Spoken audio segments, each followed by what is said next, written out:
এটা হচ্ছে আলামাতু হুসনিল খাতিমা। আপনার মৃত্যুটা যে ভালো মৃত্যু হয়েছে এটার আলামত। কি মৃত্যু?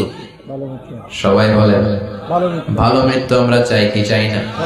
ভালো মৃত্যুর এক নাম্বার আলামত কালিমা পড়ে যদি মরতে পারে।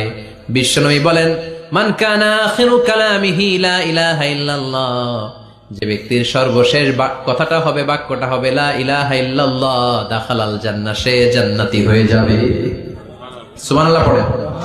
এরপরে বিশ্বনবী বললেন, আল মুমিনু ইয়ামুতু বিজাবি ইরকিল জাবিন, মুমিন যখন মারা যায় তার কপাল ঘেমে যায়। সুবহানাল্লাহ পড়েন। হাত ঘামে না, পা ঘামে না, মুমিনের কপাল ঘামে। সুবহানাল্লাহ।